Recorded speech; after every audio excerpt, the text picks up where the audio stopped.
What's going on, you good humans? Welcome to guest episode 215 of Good Humans podcast with a guy who I absolutely adore and I'm so inspired by his work. His name is Jian Wong Yen. So I met Jian a couple years back and he runs this incredible wellness movement called Cold Nips.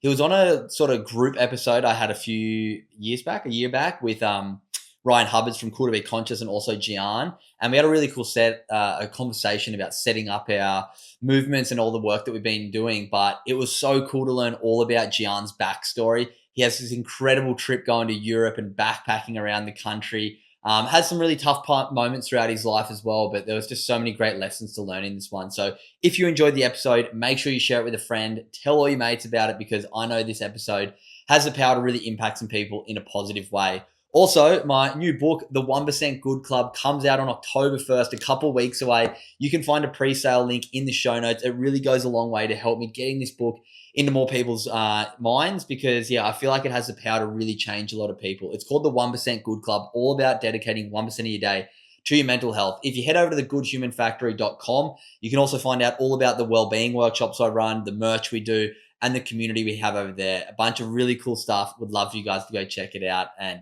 would love if you guys could also hit subscribe and like on the podcast, 5 stars.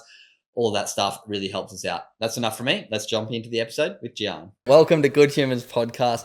Jian Wong Yen. How you going, brother? I'm good, bro. Stoked to be here on the Goldie. It's so nice to have you here at my place. We actually tried to record this episode about 2 months ago now over your place over in Perth. And as soon as we started recording, it started pouring rain.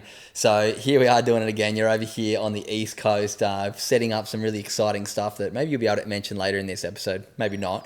It's not going to come out for a while, but really excited to see the rest of your year coming up. You're somebody who we're very aligned. We have a lot of interest in the same world, breathwork, meditation, community building. You've built an incredible movement over on the West Coast called Cold Nips, which we're going to chat a lot about, but we're also going to learn plenty about your story today. So first of all, what are you grateful for right now today in life? Man, the thing that came straight to mind was my mum, actually. So family. They've been incredibly supportive my whole life. And I've been in a lot of my pursuits, not present or off around the world or doing things in the other side of the country, but they've always been, especially my mum, like a massive stone in my life. Or rock. I love that. It's nice to reflect and understand how important some people are in our life. I was listening to the Diary of a CEO podcast with Gavin Newsom last night, and he was talking about his relationship with his mum. And she passed away like 20 years ago, and he was like, there's so many things that I wish I got to say. So it's nice to, while your mum's still here with you, while you're, young and have plenty of life ahead, to be aware of how grateful you are for your mum and be able to, show that love and show that gratitude to her is, really nice. Yeah. Thanks, bro. What's, maybe before we kick it off, do you want to give everyone a bit of a rundown what Cold Nips is? What Cold Nips is and sort of what you do right now, the kind of different few things you're doing so they understand where we're going to get to in this chat, and then we're going to wind back and understand your story a little bit. Yeah, cool, man. Where to start? I guess Cold Nips in a general sense is a community movement, and it's been that since the beginning. So we've been running for 5 years now. We're into our 7th season, and it's what it essentially is, or what it started as, is just a group of people coming together every Wednesday and running into the ocean and feeling the benefits of cold water immersion and being connected with like-minded people as a community. That's what it started as in its simplest form, and we ran like that for three and a half years. But then as the numbers got quite big, it went from the first dip ever was 15 people to pretty quickly in 7 weeks, there was 300 people standing in front of myself and Ryan, the other founder. And it hit us, there's something here that is more than just a group of people going for a swim on the midweek. And I'd love to get into that and the values around it. But after a few years and huge growth and seeing so many people, then my own journey into the health and wellness space and modalities like breathwork, meditation, yoga has played a huge part in my life and who I am. Those really started to surface more, and I started to delve into them, got my breathwork facilitation accreditation, and we started to offer that to the community. So we had 300 to 500 people every Wednesday showing up.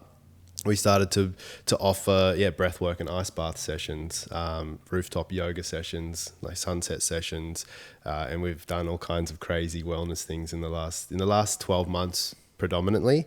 And I'd love to get into them because it's a pretty cool space these days. Yeah, I'm really excited to go through your story because I know so many people in this space. There's usually like some sort of trauma that's the catalyst for it. And I know, knowing you and having some conversations with you, there has been, some challenges in your life that really did spark this. And we did actually have a chat on Good Humans podcast a while back with Ryan Hubbards, who's my sensei, my breathwork facilitator, my breathwork trainer, and great friend of both of ours. From Cool to Be Conscious, we did an episode where it was all around starting a wellness movement, where he spoke about Cool to Be Conscious, I spoke about Good Human Factory, and you did speak about cold nips. So if you do want to go deeper into cold nips, go back. I will leave in the show notes a link to that episode as well. But today's all about you. Today's more about your story, your why, and understanding you a little bit better. So take me back to the start. One thing I want to point out to anyone who's just listening, not watching on YouTube right now, Jian Wong Yen, you have a very Asian last name, I guess you'd call it. For anyone who's not watching, you do not look Asian at all. You look almost like Hispanic. Do you get like Spanish kind of more? Yeah, than Spanish Asian? or Italian. Spanish or Italian, yes. So what are your roots? Where does the last name come from? And what was it like growing up as a child, going to school? Was there racism? Was there... I'm asking that question because I have spoken to you about this before. So talk me through your childhood. Let's talk up until you hit high school. Yeah, man. I grew up... Well, it's funny. I definitely don't look the part. I don't. My middle name's Lee, so Jian Wong Yen, and the name came from my dad's side of the family. He's half Chinese, and my grandpa was full Chinese, but they migrated to Australia super early in the 1800s, and then very quickly, I think 2 generations in, my grandpa married an English woman, and I was very detached from my Asian side of my family, but my parents decided to keep the name and keep the Asian first name as well, even though my dad's name is Andrew, as English as you can get. But I grew up in Byron Bay, actually just down the road from here, and I would say my childhood was sheltered in a really beautiful way. I grew up in like running around naked on the beach, and my parents aren't completely down the spiritual hippie path, but it was certainly like a free spirited, nature dense and just connected upbringing. And in a way, I say that sheltered me because I went to a Steiner school as well. That was a pretty big part. I was just in this, and I look back at my childhood, this like beautiful bubble of having a beautiful community around me. My parents were still together, and I was very privileged in a way, but in a way that I'm incredibly grateful for. It was me and my sister, and then my parents, and that was until I was about 10. I just remember surfing, running along the beach, spending a lot of time with my grandparents who lived in the same area, and having a really good friend group and my parents' friends as well. And then a big pivotal thing that I think shaped who I was is I had that sheltered, peaceful upbringing. And then my dad started a company and moved to Sydney. And all of a sudden, we moved, packed life up, and I was apparently my parents are, I don't remember, but I was very emotional and attached to my upbringing and to Byron. And then we were inner city, Sydney.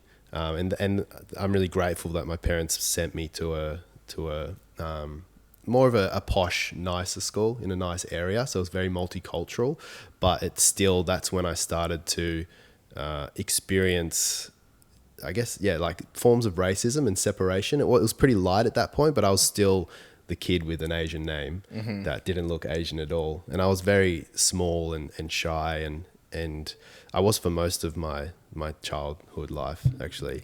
And you'd come from Byron, you'd come from such a different... I mean, I did the opposite. I grew up in Sydney, and I moved to Byron when I first moved out of home at 25, not at 10. Yeah. So I had like the complete opposite, and you can see like your nervous system, you get to Byron and kind of just...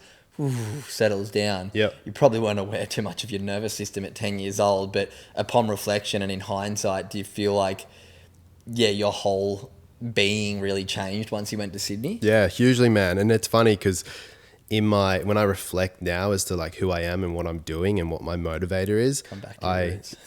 Hey, You've come back to your roots, it seems like. Yeah. I reflect on like I was 10, I reflect on my first memories of Sydney, and I remember noticing how disconnected people were, and how like even less friendly and less happy. I remember making a note then.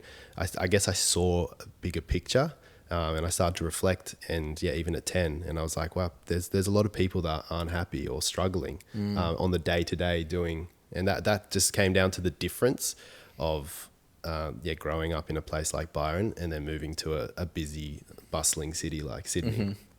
Talk me through high school then. You moved to Sydney, you probably finished your last year of primary school. Yep. Move into a high school in a somewhat nice area and a nice school. So after Sydney, then my dad's business went to Melbourne. Okay, so we were only in Sydney for a few years. Yep. And then we went to regional Victoria. My dad worked in Melbourne, but grateful for, he made a pact to keep us by the coast. Nice. And we were down in Torquay, around that area, which I look back on now, and it's such a beautiful area of the world, and it shaped me massively. But that's where I really started to experience racism. Really? And I felt super alienated. I was bullied a lot. And that was sort of mid to end of high school. Yeah. From like grade 8 until 10. I remember, again, like I was the small, quiet kid, and then I was pretty severely bullied for being Asian, which is crazy because I don't look it at all. I remember being really not cool and copying quite a lot. Tried to fit in, played footy, surfed heaps, and I was a super active, mindful kid. But I remember being quite shrunk from that open-minded, free experience that I had growing up. Mm-hmm. What was your kind of views on where life was going to go after school when you were getting towards the end of it? Did you finish year 12 down there in Geelong, Melbourne area? Yeah. I finished high school. I wanted to be a pro snowboarder, actually. Oh, nice. And I put a lot of attention and love into that. And I was from 15, 16, 17, I was going to Mount Buller every weekend. Wow. And I was working for a snowboard store, and they sponsored me, and they were sending me every weekend as well. And I started to get pretty good at it. And I thought, my goal, I want to be a pro snowboarder, or I want to go to the Olympics for snowboarding. And then I broke my tailbone on a jump. I was at Buller just on the bigger booters, and I just like over rotated a 360 and just landed flat on my edge and landed on my tailbone. And it was super life-changing and traumatic. I couldn't walk for like 3 months. Wow. And I couldn't run for 9 months. It was about a 9-month recovery.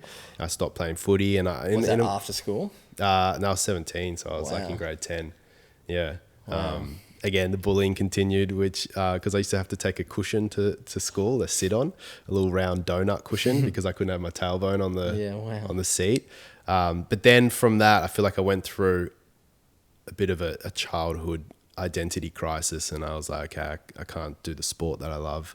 I didn't snowboard again for like 6 years after that. I just stopped. I was just like, I was done. I was too fearful because of the change that it had on my life.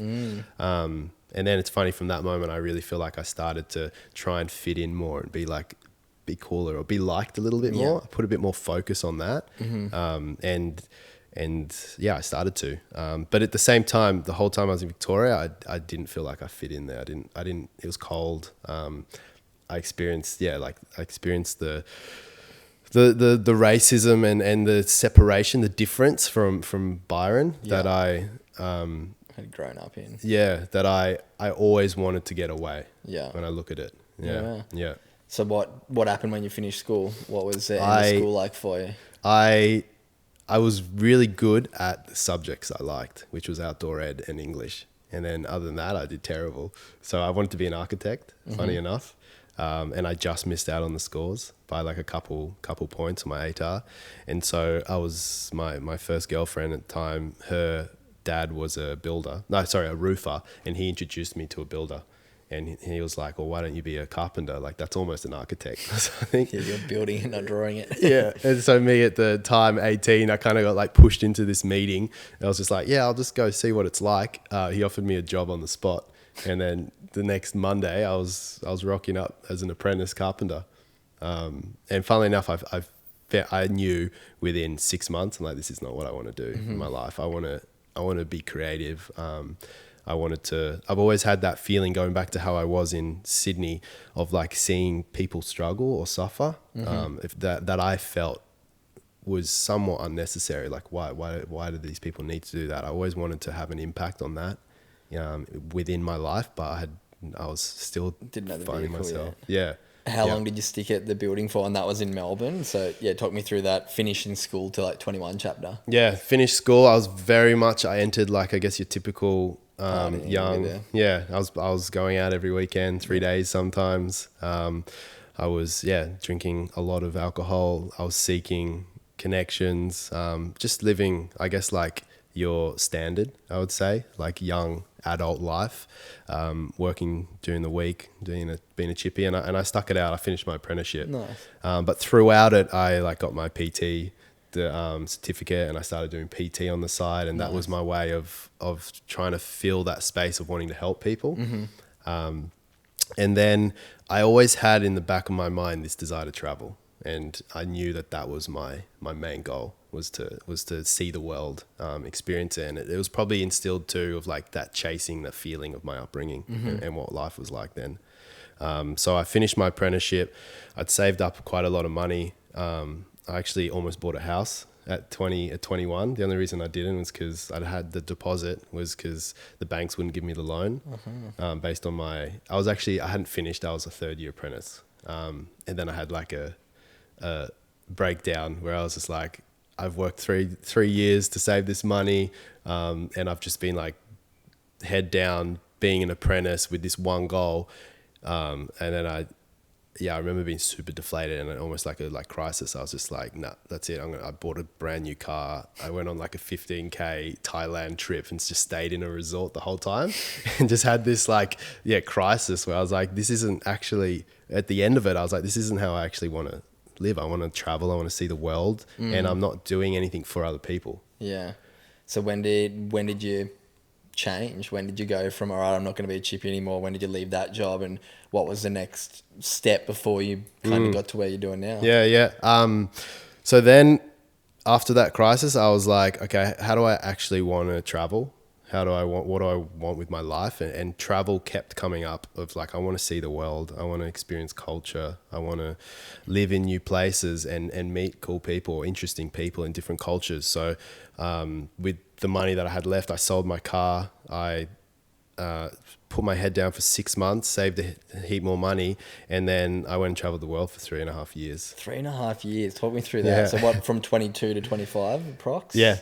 About 23 to 27. Yeah. Yeah. Wow. So 4 years in the end. Tell me about that. What are some highlights? What are some parts of the story worth mentioning? What did you learn? What was a challenge? What was your favorite part? Yeah. Oh man, so much happened in that time, and I do believe I did it very differently to normally. Why is that? The first time I just went to Europe for 3-4 months as a typical 22-year-old Aussie, and I was pissed every night. Went hostels, like the standard thing, and I don't look down on that or regret it.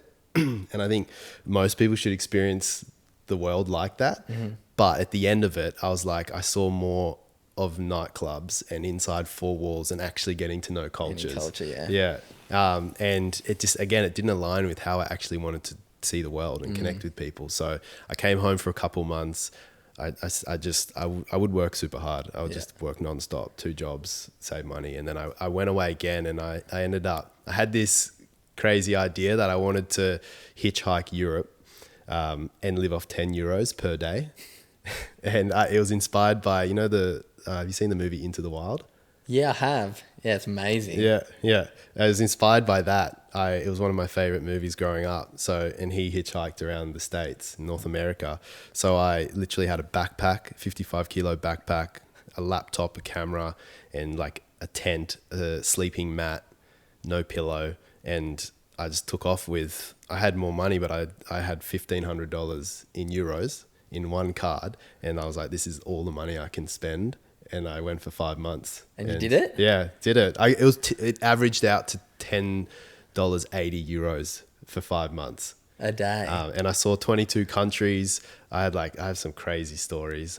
Give me one or two, because I want to. This is going to be the social media clip right here. How can somebody travel Europe on €10.80 Man, a it was day possible. for 5 months? What were the things? Yeah, how do you do it? Hitchhiking. So your biggest expenses is travel, Yeah. and food and accommodation. Give me any scary hitchhiking stories. I've got a few, but nothing crazy happened. And I had 196 lifts around Europe. And the biggest one went for 11 hours from the south of Germany to the north of Germany. And then I hitchhiked. It was like a truckie or something? Or just it was two like 20-year-olds in a camper van, German guys in a camper van. And I had 3 days to get to the UK with the Schengen, because I was there for 5 months. So I spent 2 months like in Albania and the countries outside of it. So I had 3 days to get to the UK, and I was like, nah, I'm finishing this trip. I'm hitchhiking. So I hitchhiked all the way to the north of Germany, then to Belgium, and then I got a lift under the tunnel to the UK and got there with 1 day spare. No way. But most of my stories are really beautiful, and people were so generous, and like the amount of times people invited us. I went with my ex-girlfriend. They invited us into their homes. So 2 of you are hitchhiking at a time. Wow. Yeah, sleeping in a tent for 5 months at $10 a day each. Yeah, it was wild, man. Where were you sleeping in tents? Like just anywhere. Sometimes on the side of a highway.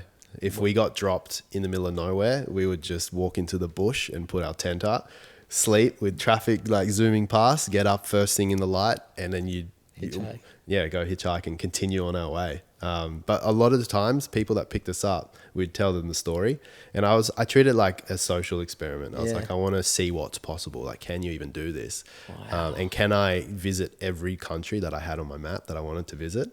And I had a blog and an Instagram and everything then as well. Yeah. And we documented everything. How was it? That was before video though, which sucked. It was 2016. Yeah. So it was all photos. And I had an online blog that I used to write every day. No way. But yeah, one of the craziest stories where I thought we were in trouble. We were in Finland in like the middle of nowhere trying to get to this national park, and we'd been dropped on this, just in the middle of nowhere, like bush or forest. And we had a safe word, my ex and I. It was pineapple. And if one of us said it, it means like, okay, this is a serious, like we need to do something. And this guy picked us up. He didn't speak any English. We were desperate. We'd been there. Like we'd average like a 3-hour wait on the side of the road with our thumb out. Just being like, some days were great. The longest we waited was 5 hours in Croatia, which was brutal. But we were desperate. This guy pulled over and he didn't speak English, and he seemed like quite aggressive and like intense about it. And I was showing him on a map. I'm like, I need to go here. And he was just like, kind of angrily, he was just like, you get in the car, come on, get in the car. And I was just like, oh, you don't need to, like, all good. And he's just like, kept pointing at the car. So I was like, all right, let's do it. Got in the car. He was driving. We were in the back. And then it was just him in the front. He told us to get in the back. And then he kept getting phone calls and just like looking at the mirror and looking at us. And like, I was just like, this guy's planning something. And then I'm following a map because I had a phone. And like, we're going the right way to this national park. And then he just randomly turns off this like side street, and it's a dirt road. And he's just going into the bush.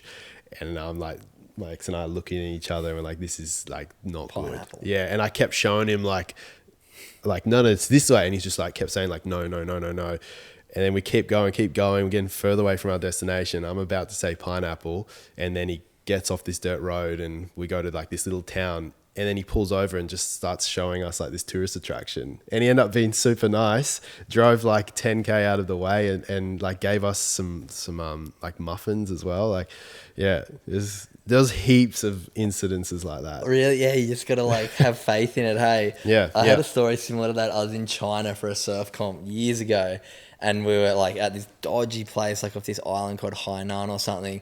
They would just chew the betel nut, like pink stuff, and spit it everywhere. Yep. And we got picked up by this taxi to go to a resort, because we're staying in these dodgy, shitty hotels in front of the surf comp. We're like, let's go to this one. There's this one hotel half an hour away that's got proper food and stuff.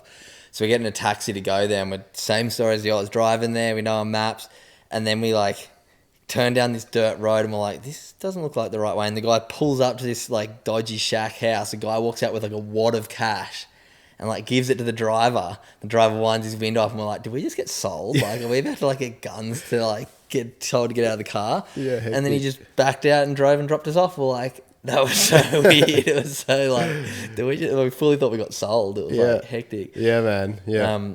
So yeah, what was a big eye opener on that trip? So the takeaway from that whole experience, and it's played a huge part in who I am today, is it's that two things: humans, no matter where they are in the world, are all the same. They're like, we can connect without languages, because I went to a lot of the Far Eastern countries where they didn't speak English, and we were able to connect and communicate and give each other, they would give us food, and I would give them like time and listen to that. Even if they didn't speak English, they would just talk to me. So there was like this beautiful human exchange. And then the other thing was that, like, genuinely and generally, people are good. They mean good. And people want to help. Yeah, people want to help. And there's like this, and I get it, like there's a lot of fear mongering, or like there's a lot of fear, and bad things do happen in the world for sure. But the vast majority, no matter where you are, in what country, what culture, what religion, what I experienced on that trip for 5 months was people are good, kind. Hitchhiking every single day. Yeah. That was my takeaway, and it gave me a lot of respect and faith in humanity. The fear that exists out there, it's not useless, but it's not the majority.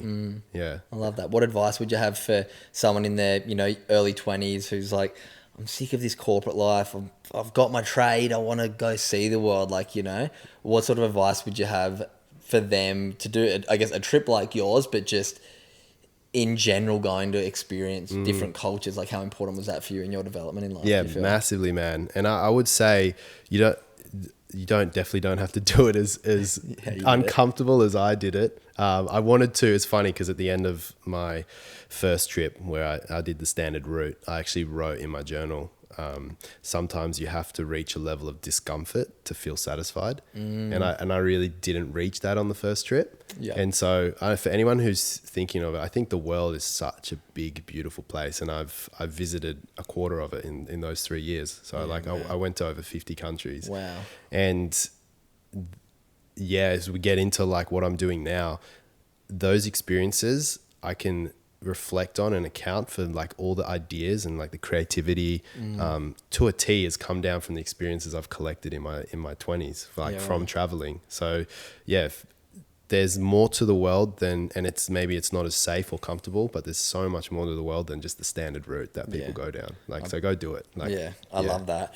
So you said it was 3 to 4 years before. This hitchhiking was only 5 months, and that was after another 5-month trip. What were you doing for the other couple of years there? Were you living, working? What advice do you have someone who wants to not just go on a holiday, that wants to go and spend a couple of years experiencing the world? If you could do it again, what were some of the things that you wish you did better, and some of the things that you got right? Yeah, man. I love numbers and stats, so I left with 10 grand. And then I had other money in shares and stuff, but I had 10 grand. If you needed to. And I was like, I've got this 10 grand. How far can I go? And in the end, it went for 3 years, that 10 grand. And so I worked along the way. I spent no money in Europe for that second trip, hitchhiking. $1,500. Literally for 2 people too. Or 10 a day between 2 of you. No, it was 10 each, but it worked out to be Australian dollars.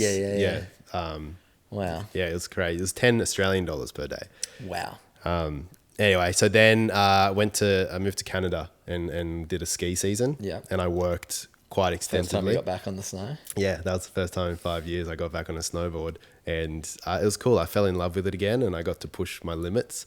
And the ski experience was something I'll never forget, and I loved it, but at the same time it felt quite contained. I was like, I traveled to some other mountains, but I was like very much I went to a smaller interior mountain in Canada, Silver Star Mountain, and it was an awesome experience. I wouldn't trade it for anything, but I had itchy feet. I wanted to travel and see the world. And I was also locked in and have to go to do your job for a few months. So I continued to save money, and then the season finished, and I moved to Hawaii, which I loved. I fell in love with Hawaii. What'd you do there? Why Hawaii, and what was your work experience there for? And how long were you there? I was inspired by Jay Alvarez, as so many people were back then traveling. So he grew up in Hawaii. He had the Hawaii lifestyle, and I've grown up surfing my whole life. So I was like, I want to move to Hawaii. But I could only spend 3 months there at a time because of the visa. But I got a work away job. where I was trading. I went back to being a carpenter. Yeah. I was renovating some guy's house. He had like a 3-story house that he always had travelers coming and staying at. He had a young surfing family in the basement staying. Like it was a real communal kind of house just out of Honolulu. Yeah. So it was like in the heart of it on Oahu. And they were honestly like some of the best months of my life. I just worked 3 days a week building a guy's house, and then I would just go adventuring and go exploring. And that's where I started to really lean into my photography and videography. I started with a GoPro like so many people, and just adventured, met locals, and yeah, it was such a awesome Are you doing time. that solo by there? Like, Nah, still with my, so I did the whole 3 years with my ex. wow. So she did Canada with you, did that with you. Like, that's so cool. Yeah. She was amazing. And Yeah. you know, we obviously didn't stay together, but we both played such a huge part in our growth and who we are today. Wow, 3 years overseas together. That's a Yeah. lot to... And she was incredible. She like who in their right mind agrees to hitchhike for 5 months in a tent? Yeah. And then let alone like move to Hawaii and do what we did. There's another whole crazy story that happened in Hawaii. I'll round it down a bit. But I met a guy in a bar, an Australian guy. He was Savage was his name. And he had been doing work away for an ex-military dude who owned a farm on Oahu, and he'd done like 3 years there because he had 2 visas. He just kept like bouncing between visas. And the guy was like, okay, I got a deal for you. You can either have 10K for all the work you've done, or I've got an old sailboat. I'll give it to you. And the guy was crazy. He like had so many travel stories. He was in his 30s, and like, yeah, his travels are crazy. Like Lived. Yeah.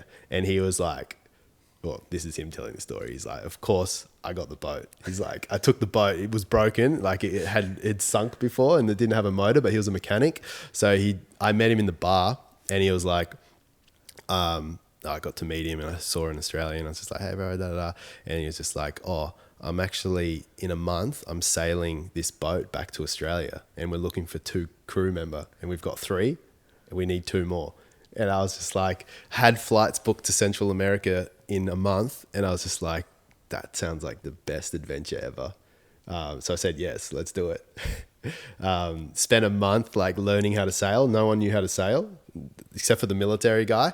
And he ended up bailing because he said, this is too hectic. We're not like experienced enough. I like being young and stubborn, and also with this limited mindset that I developed. It was like, nah, we're still gonna do it. Let's like we'll learn.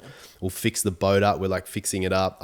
Another guy on the crew bailed. He was like, too dangerous, not doing this. And then I got a friend that I'd met in Canada to fly to Hawaii.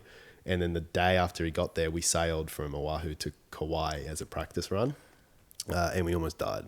Like, So you didn't end up doing it? Nah, we like checked the conditions. We were like, and anyone listening to this who sails would be like, you're an idiot. But it was a cool story. We checked the conditions. It was perfect, all good. We got into the channels, and like the waters there are crazy. And a massive storm came, bro. And we were in like 15-foot swell where we weren't experienced enough to drop the sail. So we just had a full sail, full breach, I think it's called, and we were just going through these massive waves. The whole boat's ducking under the water when it hit the bottom of the wave, and we're like 2 of us on the steering wheel trying to steer this thing. And at any point, if a couple times a wave would go over the boat, and we were like, we almost tipped. We thought we were going to die. Well, with sailboats, you can tip, and then they tip back over though. But yeah, true. Not when you've got like all your stuff in it. Yeah, like man. It was hectic. That was when that was the second time I legitimately in my travels thought I was going to die. What was the first time? Funny enough, I was in Norway on the second Europe trip when I was hitchhiking.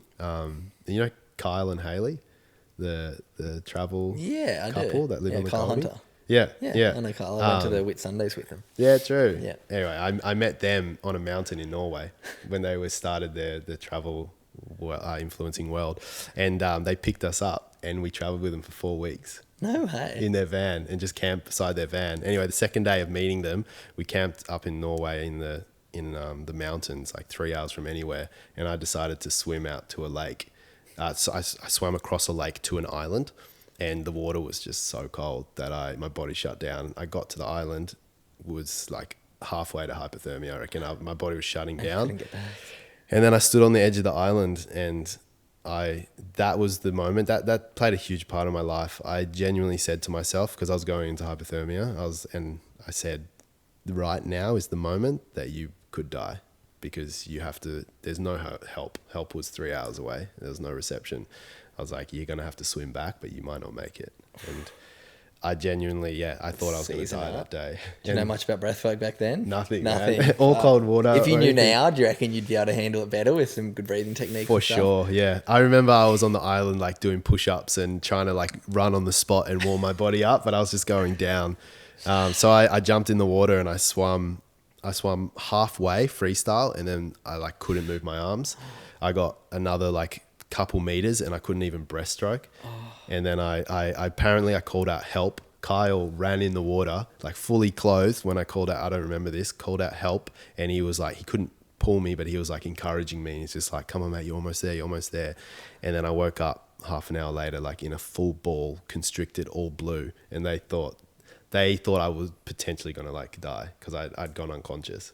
Wow, that's gnarly, bro. Which was full on. That's crazy. Fuck. Which is wild because now, like my connection to cold water and cold immersion is like, strongly connected to my life. And it almost killed me unknowingly before I knew any of the benefits or the why behind it. It just shows like anything, the difference between medicine and poison is dosage, even with ice water too. Yeah.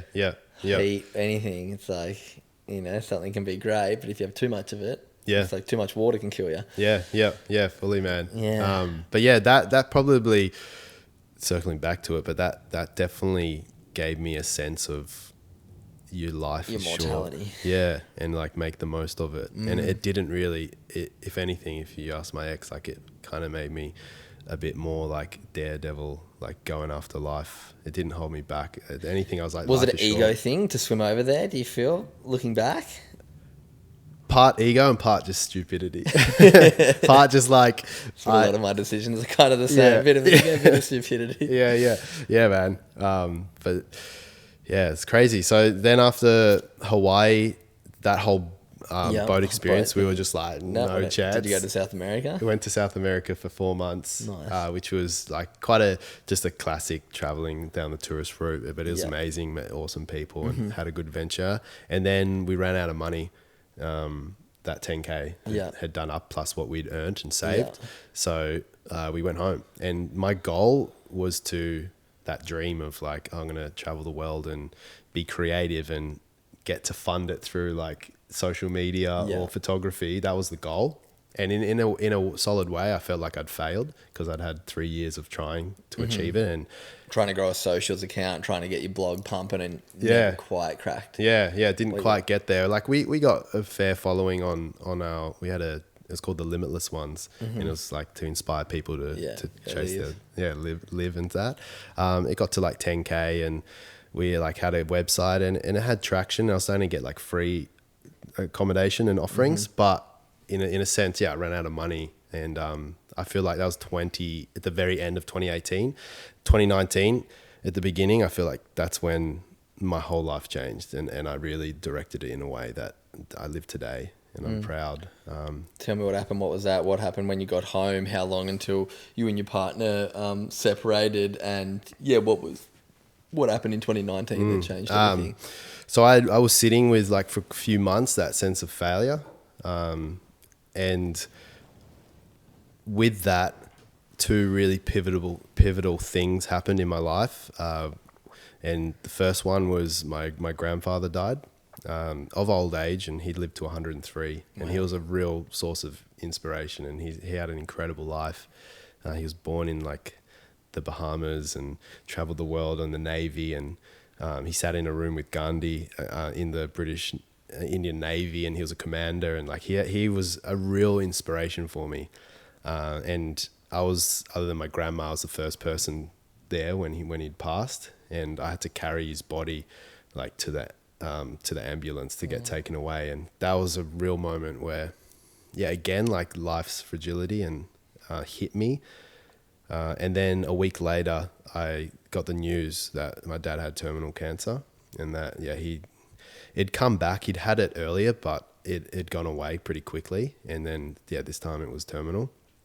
Tell me about getting that call to hear your dad's got cancer. I was literally thinking about that on my drive back down from the airport last night when I got home from New Zealand. I don't know why I had this thought. I was just like, just thinking about a bit of anxiety that I was sitting with, and I'm not like getting enough done with work, and like, I've got like invoices aren't getting paid. And I was just thinking, and then I was like, fuck, imagine finding out like my mum or my dad had cancer. Fuck, these problems are like so small. Yeah. Or like yeah. I had cancer, like young people get cancer too. So what was it like finding, like, apart from your grandpa passing away of old age and your dad had beat cancer, I guess finding out the first time would have been really tough. But, what's it feel like finding out your dad had cancer that was terminal? Like you said, man, it's it really hits you hard. And if anyone who's listening to this has gone through, grief in an immediate family member, it's one of the hardest things to process, but it also takes you on a journey. And there's the whole after death comes life or rebirth, and that's a whole journey. And I'd love to get into that as I explain a little bit more. But I just remember after grandpa and then the news of dad, I realized that I'd been pursuing for years. I'd been pursuing this goal of making it in the travel social media world, and I'd failed. And along the process, I was so obsessed with that I was so obsessed that I lost myself. I was so obsessed with like taking photos and being creative and writing blogs that I wasn't actually happy at all in who I was. I'd lost myself along the way. How connected to your family were you along that travel and journey? Not that much. Yeah, hardly. I didn't speak to, my family's a bit like this, but I didn't speak to my mum for like 6 months, not a word. And my dad, maybe a couple messages. And at the time, 9 months earlier, that was when dad found out he had cancer for the first time. And I wasn't present. I wasn't there for it. But second time I was like, okay, I want to do this differently. And also I want to align my life with actually how I want to live. I realized I went into like a pretty dark place and a depression to a degree. Or I realized I'd been living that way. I was traveling the world, putting these pretty photos up on Instagram, and I realized I actually was super disconnected from who I was truly. And then that led me to ending things with my ex. And she was incredible. She traveled the world with me. She was the most supportive and kind-hearted person, but I was super unhappy and lost in a way. So I needed to go on my own journey and to go on my own life. And so I called things off after those two big pivotal moments in my life. And that's where I moved to Perth. Yeah. Did you move in with your dad for his last few months? Yeah, that was 2 years later. Oh, so that was 2 years later. Okay, yeah. Let's keep moving through the story then. I didn't realize. I thought when it's terminal, I thought maybe that was a shorter 6 month timeline. But so you broke up with your partner. Perth happened like that as well, I think you were saying. Yeah. So you're late 20s here now? Yeah, 27. 27. Find out your dad's got terminal cancer. I need to change. I'm not happy. Break up with your partner, move to Perth. Yeah. Dad actually changed his life and his diet. And before I moved to Perth, 6 months, I was home. And through me, finding myself, and it was yoga that actually tell me played the about biggest that. part. When you said finding yourself and understanding a bit more of who you are, what was where did you go first? I found yoga, and it completely changed my life. What led you to that? Because I know there's people that are listening that are like, yoga, or like, this woo-woo stuff that I talk about, like meditation, gratitude, mindfulness, breath work, yoga, like these modalities. Some people look with an interesting perspective, and quite often a 25-year-old, 26-year-old male are one of the kind of biggest groups of what perception when it comes to these things. So how did you find yourself towards that?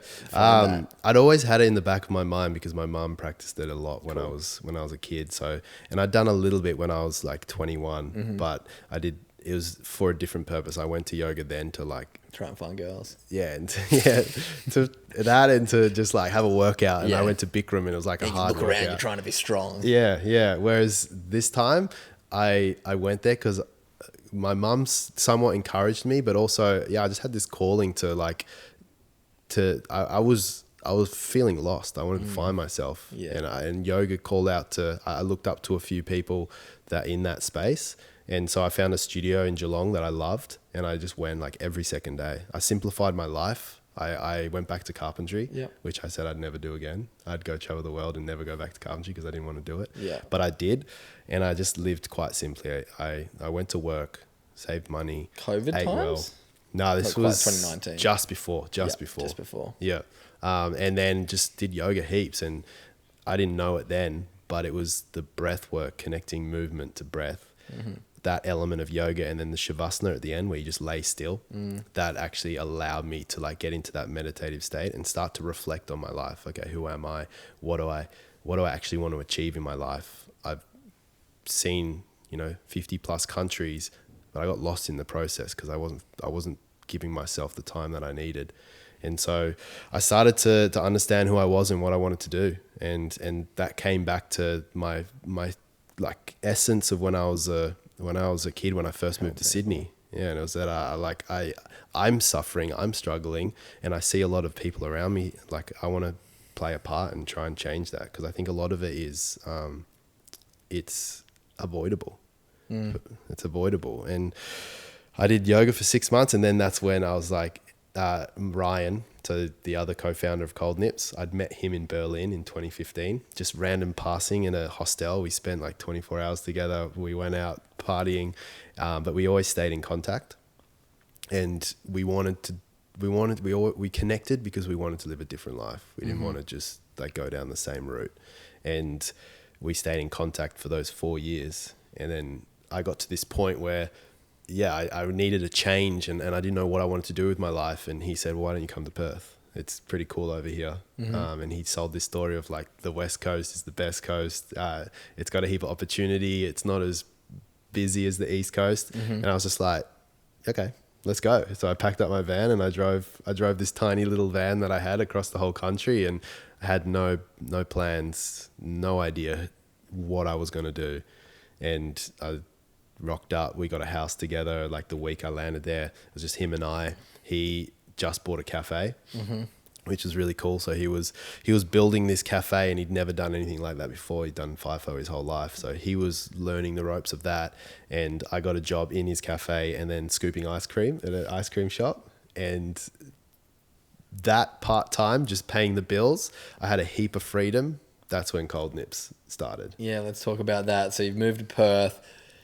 It was trying to find a community, right? So you're like, screw it, I'll just build my own. Yeah, so tell us about the starting Cold Nips. And I always love getting to hear the catalyst stories for a movement as big as yours now. People, sometimes create stories in their head where it came from, but we're going to hear it from the horse's mouth right now. So you moved to Perth 2020. COVID's probably just happening. It was just the end of 2019. Yep. So just before, within your first 6 months there. Yeah. That happened. So COVID was on the horizon, but nothing had surfaced of it yet. And I was come over there, and Ryan had very much stepped out of his old life, which was FIFO and the party world, I guess you could say. And I didn't know anyone at all other than him. So like you said, we were like, it started with Ryan was going for morning swims on his swings off. And he'd shared with me how great he felt just going for a sunrise swim. And so I joined him, and we did like 2 weeks straight of it. And we started to invite a couple other friends. There was like 4 of us going very regularly, almost every day. And then I'd been a part of building a run club back in Victoria before I'd moved to Perth. My best mate started one called The Finisher, which they're doing epic things. They still are. But I'd helped do all the social media for that. So I'd moved over there with the intention of maybe starting a run club. And then it was Ryan who, after these swims, it was just like, this is so good. Like our relationship had grown heaps. We've met a couple new cool people. We're like, why don't we try and share this experience with other people and see if they're interested? It really was just like, he was like, let's start a dip club. And then I guess my experience with social media and that space and being creative, I came up with like the brand that very much like hasn't changed since day one, which is like colorful, playful, inviting, fun. We just started an Instagram, and literally the night before our first dip on a Wednesday, we went to a run club and we invited everybody at the run club. And so 15 people came to the first Cold Nips. Nice. And then, yeah, like I said at the start, it just kept doubling until the 7th week. There was 250 people there. And we were just like, what the hell is this? Wow. And then COVID would have hit then right around once you started to build momentum. So, yeah. talk me through that first couple years of building it, because it didn't turn into something that you'd make money. And I think that's the important thing. Like, obviously you want to build something to make impact, but for something to be sustainable and to be able to maintain it and grow it, it needs to eventually make some sort of revenue. So how long was it a community? Well, obviously it still is a community movement, but how long was it until you started to get creative with ways to obviously offer so much impact, so much for free? Every Wednesday is free. What was that growth and dealing with COVID like for you guys? Yeah, man, there was a lot. So COVID hit in March 2020, sometime around there. And at that point that's when I got the news again that Dad's cancer had come back, and I decided to move back to Victoria to spend the final times with him. And Cold Nips had to stop because of COVID, no community gatherings. So we just went into we got Cold Nips tattooed on us, Ryan and I, because we thought it was just a 6-month summer thing, like a little fling. COVID was happening. We didn't know what the future was. And then at the same time, I was navigating like the beginning of the actual acceptance that Dad was going. Which I look at COVID as a blessing for my life, because it forced me to spend the last 6 months with my dad, and I was in the same home. How important was that to you? Huge, because he was my role model, and he's such an incredible human man. I looked up to him. We had an incredible relationship, and as sad, I've learned now and I've accepted it, but as sad as it was, like, I'm so grateful I got to spend the last 6 months literally in the same house as him. And I was forced to, and in the past, like when I was traveling, I chose not to. I chose to travel or to chase my own life. And that was a really hard balance, because he was like, live your life. Yeah. Like, Jian, go, like, do what you want. Don't stop for me. But I'm thankful that in a way, like, life or the universe made me spend that quality time with him. Yeah. As someone who, I'm not going to say the luxury, but as someone who knew their dad was going to pass away and had that, all right, I'm going to go spend some time with him, what advice would you have for someone who doesn't know when their expiration date on their parent of dad or mum's life is? What were some of the things that you spoke to your dad about that you just recommend everyone speak to their parents if they're lucky enough to have them around? And is there anything that you didn't say that you wish you did? Have conversations with them, talk to them, get to know like every part of them. I had a lot of them with Dad, and especially as time was getting shorter and shorter, and I got to tell him that I was so glad that he was my father. And I literally said that to him. I remember at the kitchen table one day, I was just like, Dad, like, I just want to let you know that I'm so happy for how you raised me and the sacrifices you made. He worked heaps, and he was a rock star, wasn't he, before? Yeah. Before I was born, he was a famous musician, which is cool. Which leads to So I'd say, like, tell them how you feel, and maybe it's not like I'm grateful that I had really good things to tell him, but that's not always the case. But at least, like, for anyone, just communicate with your parents. Like, they raised you, your mum birthed you, like that you are their child. So you are them as well. So, like, get to know them. I wish I'd had more time, that I could have asked him about his childhood and I held back in a way with that, especially towards the end, because I didn't want to bring up anything that might have made him uncomfortable, or like, he lived a crazy life. He was a rock star, and I actually don't know too much about it. There was parts that I know he didn't feel comfortable sharing for whatever reason that is. But I just you don't get that opportunity again. I'll never get to talk to him. I'll never get to ask him. And I don't regret that I didn't, because I did what I could. But for anyone listening, I'd say just make the most of your time that you have with the people you love, because that changed my life. So he passed away in November that year. How was that for you, the day he passed away? Oh, it's brutal, man. Yeah. COVID was still happening, and the hospitals didn't let anyone in for other than one person. So my mum spent the last 3 weeks with him, and then 2 days before he passed, he was at a state where they're like, okay, one more person can come. So my sister and I've got a sister, we literally flipped a coin to who could go see Dad, and I got heads, and so I went and saw him, spent the second last day, and then we got a call the next day saying like the whole family should come.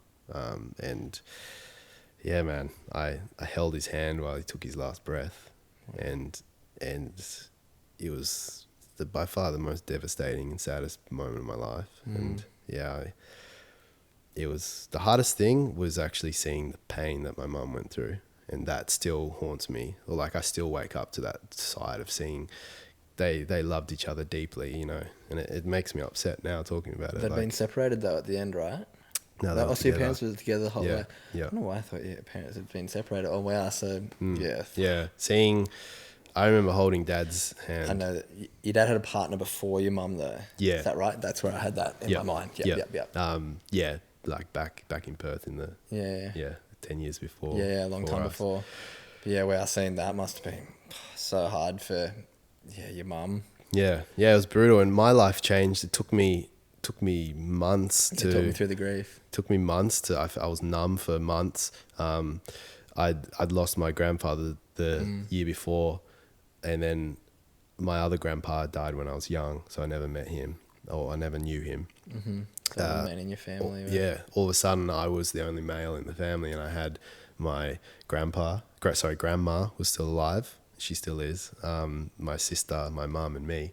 And all of a sudden, I didn't feel it instantly, but pretty soon as like the funeral arrangements, like the superannuation, all the like logistical things that come with someone's death, they were things that my dad did and that he was really good at, and I'm still like, that's not my strength, but I all of a sudden I had to support my mum, I had to support my sister, and at the same time I was still running Cold Nips at that point. It was November, we'd started again.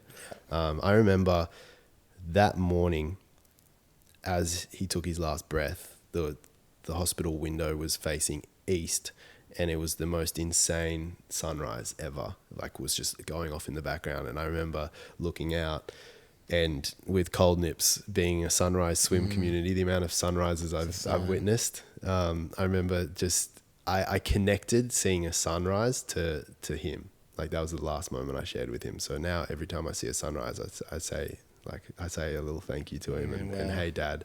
But then the community had to continue. Yeah. And so you moved back to Perth after he passed away? Yeah, I stayed home for that summer, but I was bouncing. I started to do You had a girlfriend back over in Perth as well by then? Yeah. So I convinced her to come to COVID. So Rani, my current partner, we'd done 7 months long distance, and I'd convinced her to come into a lockdown for us to work, and she did it, thankfully, because we're in an incredible place, and she's an incredible human. But she got to see my dad as well, not at the hospital then, but for the last month of his life, which I think was super important too. Yeah, wow. Yeah. Let's talk now this next chapter. You moved back to Perth, 2021, 22. What are you doing what are you doing for work to make money, the growth of Cold Nips, and then let's before we wrap up talk about the tour that you did, 100 days. Yeah man. So I stayed home. I tried to settle things, but I had this constant pull to go back to Perth because Cold Nips was running, and Ryan and a couple other crew over there were helping continue it, and there was just that was where my passion was. That's where I wanted to be. And so after time I moved back, and it just kept growing. It kept getting more people to the point where there was like 700 people every week coming to Cold Nips. So let's explain it to people listening who are like, what is Cold Nips? You come down to whichever beach you guys say for the sunrise, there's 700 of you. You do a connection exercise at the start. Yep. Yeah, it's so simple. but On those Wednesdays, do you do breath work? No, it's just a connection, then a swim. So that was the second season. We started to introduce pre-dip movement or mindfulness. Yeah. So that was the first season we started to bring in 45 minutes before sunrise, thereabouts. People would come down and we'd do either yoga or breath work or some kind of movement. And that's what I believe really took it to the next level. So in a nutshell, it's so simple. It's Cold Nips and how it started is every Wednesday, group of people meet at the beach. We do a quick connection activity, which is usually go find someone you don't know and we give them a question. Which like most people are the most terrified of that, but they get the most out of it. They love it. That's why they keep coming back. And then we line up, run into the water and get a coffee. So it's the way to get out of bed in the morning, in the middle of your week, split up your week, get in the ocean, get in nature, connect with someone, grab a coffee. It's so cool. When I was over in Perth, back in May, we did one with you guys, and I've done a few of them now with you guys with the Good Human Factory, and done a few of my little exercises, which is so cool to see the collaboration you're doing with people.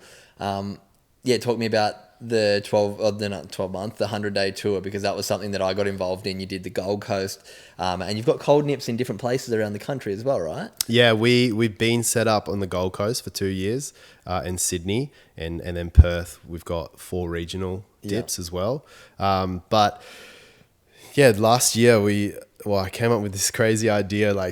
When I explain it just now, it's like almost the next thing of the Hitchhike tour is this next big thing I wanted to try and do and accomplish. And it was to try and really have a massive impact on Australian culture and to bring forth the benefits of the 5 values of Cold Nips, but the experience of going for a sunrise swim. Because I've experienced, we've had 35,000 people come down. We've through signups, we've tracked it.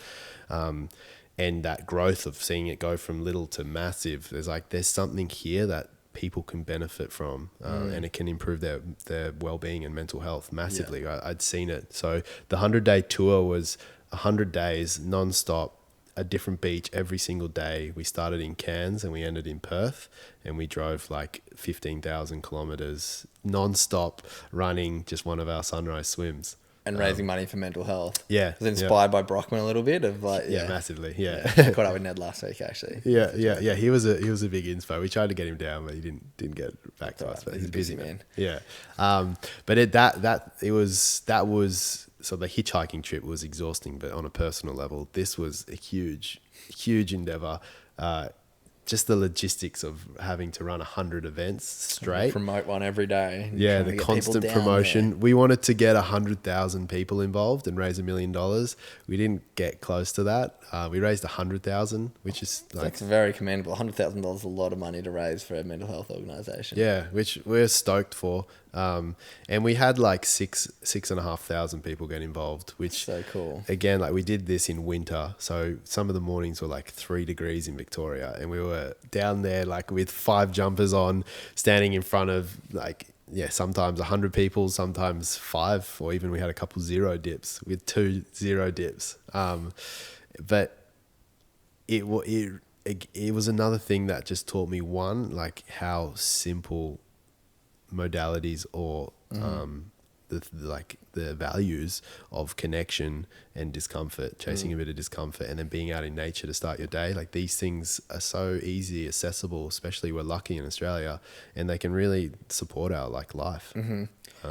Speaking of supporting our life, breathwork. Talk to me about breathwork and your introduction to it, the impact it's had on your life, and then how you're weaving it into the work you're doing. Yeah. Well, it's changed my life hugely. It's played a massive part, in the most relatable way that I can explain is going back to Dad's death and grieving that. We run men's retreats now we've got a men's only community, and Ryan and I went to the first ever men's retreat. We've got Stefan who facilitates them. He's incredible, and a big component is breathwork. We do a massive breathwork journey, and this was 9 months post my father passing.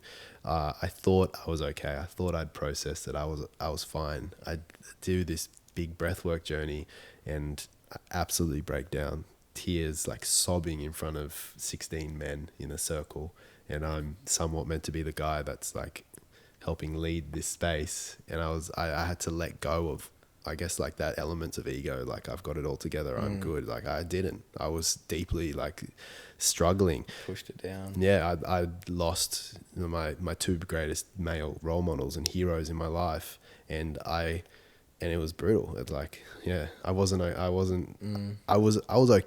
but I hadn't processed it fully. And so through breath work, I actually was able to accept that, like, that sucked. Like no 28-year-old should have to go through that, but it does happen in life. And a lot of people do unfortunately lose their parents. It allowed me to accept the struggle and how difficult that was and unfair in a way. But then you can't change anything. It's time to show up for the women in your life, for my partner, for my mum, for my grandma and my sister, and start to actually be the man that they need, and to go full into this space, into trying to impact people's lives positively. And from that experience, I went and did my breathwork facilitation because it had such an impact on me. I went and did it with Johannes Edberts with Breathless, and that was a huge journey in itself. And for the last year and a half, I've been, similar to Rhyme, Cool to Be Conscious, I've been running large community breathwork sessions, sometimes with ice baths, and it's a gift and a privilege to be able to share breathwork because it changed my life, and it does for so many other people. It's a really powerful modality. And so I speak on this podcast quite a bit. Obviously, I did my retreat and my facilitation with Ryan from Cool to Be Conscious, and we're in a room with 25 people that have all done our thing. Everyone's just, normal person. Everyone's got different demographics, different things going on.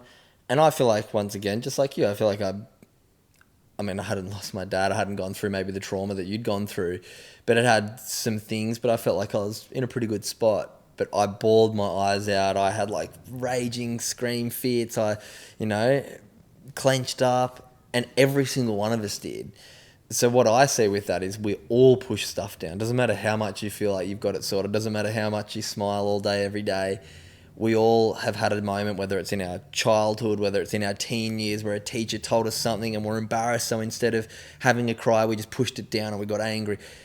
We all hold on to stuff, and I think breath work is just such a beautiful way to, without anything except for manipulating your breath, release that trauma, release those, emotions that, as Bessel van der Kolk's book says, the body keeps the score. As much as you might not feel it energetically, spiritually, this stuff stores in our fascia, this stuff stores in our body, and breath can sort of invigorate it. It's almost like stuff gets frozen like a block of ice, and breath work like melts it back away. And it's like, oh, we can start flowing again. The rivers aren't made of ice anymore. They can, have that movement back through it. Yep. But yeah, it's such a gift for the world. Yeah, it's so powerful, man. And I say this at the start of most of my sessions, is that we all take 20 to 25,000 breaths per day, but the only difference, and this is how accessible that experience is just like being conscious or being aware of how you use your breath. And then it can, onward from what you said, it can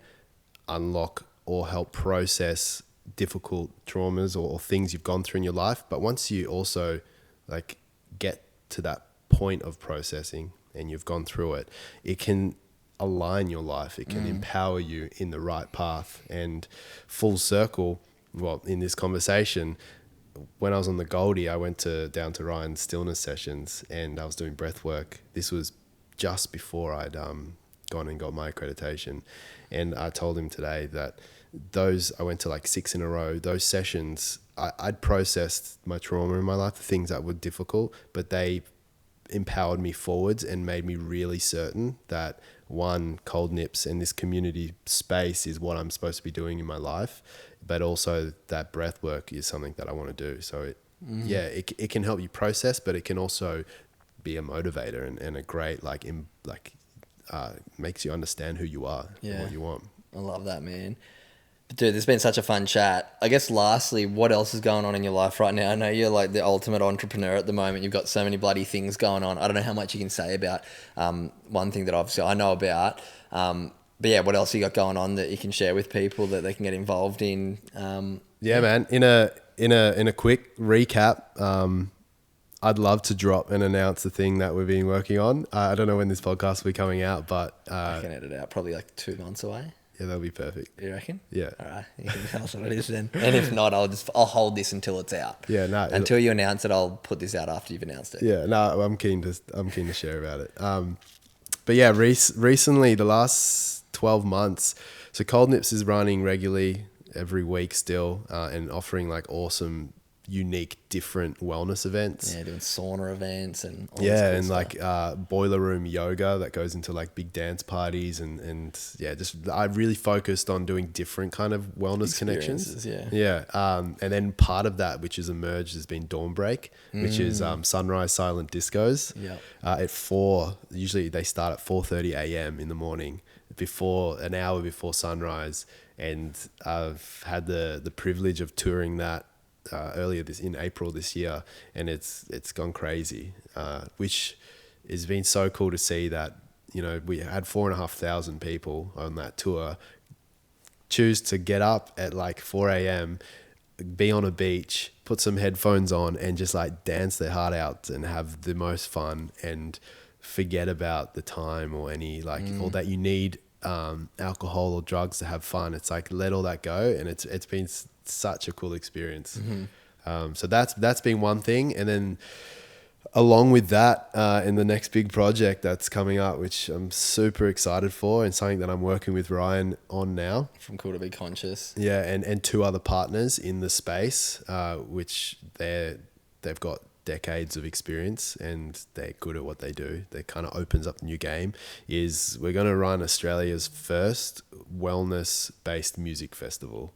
So like we say mainstream music festival because we want it to feel like any other, Wildlands, Splendor, Spilt Milk. We want it to feel like that energy of a major festival, but it's going to be alcohol free and it's going to have wellness infused into the experience. So we're going to have the world's biggest sauna. We're looking at like 300 plus people in one sauna, 300 person ice bath like experiences, and then a main stage with big acts or exciting acts, and no alcohol, just like good vibes, good people. Everyone's on the same level and they're enjoying music and that energy of a music festival, but also getting like music, bits of connection, wellness. Yeah. Ryan's going to run, let's see, hopefully Australia's largest breathwork session on the main stage. And then, I mean, this isn't confirmed, but I'll name drop it. Like the goal is you come out of breathwork to Matt Corby playing live. That's what. Yeah, literally.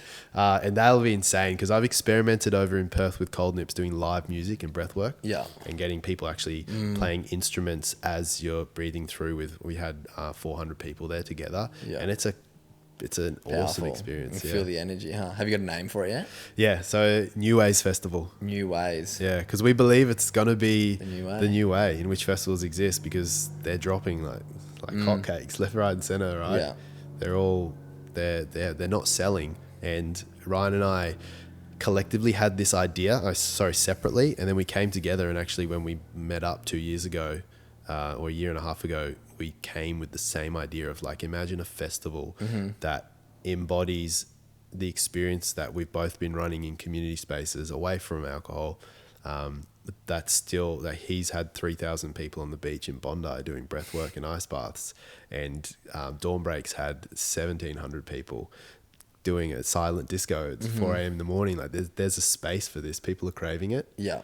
And yeah, like I'm so fizzed up and excited about it. Yeah, I'm pumped for it. And I love that it's, 2 of Australia's biggest, if not the 2 biggest sort of community movements when it comes to wellness, when it comes to breath, cold immersion, are Cool to Be Conscious and Cold Nips. To see you guys collaborate on this rather than compete on it is really cool. And I'm bloody pumped to come to the festival. I'm bloody pumped to, be involved any way I can and help you guys out. And we'll definitely have you guys maybe both back on and do a joint podcast leading into it and can tell everyone about it and do a bit of promo for it because, I think it's going to be so special to watch people get to experience a festival without the shenanigans that come on with alcohol and drugs and the generic festival life. So Very excited for that. Yeah, thanks, bro. We'll definitely have to get you involved in like whether you're standing up and a little doing 5-minute gratitude session for everyone or something, maybe on the stage at the start of the day, or just to come be involved is going to be really cool. But I do finish the podcast with the same question for everyone. You might have heard one of them before. So what does being a good human mean to Jian Wong Yen? Showing up, I think, as yourself, which can be really difficult. And going back to when I was a kid and I was bullied, I didn't feel like I could. But through my adventures and travels, I realized, and this applies to everyone, that being yourself is the greatest gift. And so being a good human is showing up and giving your gift to the world, which we all have. I love that. Very beautifully put. Anything I didn't ask you that you want to share before we wrap it up? Any wise bits of wisdom? What's the best bit of advice you've ever got? The best bit of advice that I ever got? That's a great one. It kind of goes back. I don't know who gave it to. Actually, probably like my grandpa really inspired me just to show up silently, and that you don't necessarily have to like. He was a really compelling, silent, wise guy, and I was heavily inspired by that. And it's taken me a lot to probably be able to share and tell my journey, but sometimes just listening and being present for people is just as important or powerful as being the loud one that everyone's listening to. Yeah. So I know that's what came to mind. Mate, I love that. Well, thank you so much for coming on. We finally got this episode done. I will leave in the show notes a link to Cold Nips, a link to your guys' website. I'll leave your personal social media so people can go check it out. I'll leave a link to the festival. I'm sure by the time this episode's out, there's going to be an Instagram ready for it and a website. Make sure you get your tickets. Perth, Gold Coast. Yeah, Perth, Gold Coast to start with. Yeah, amazing. And then you guys are taking over the world. So, mate, thank you so much for jumping on Good Humans Podcast. Thanks, bro. Appreciate it. Good chats.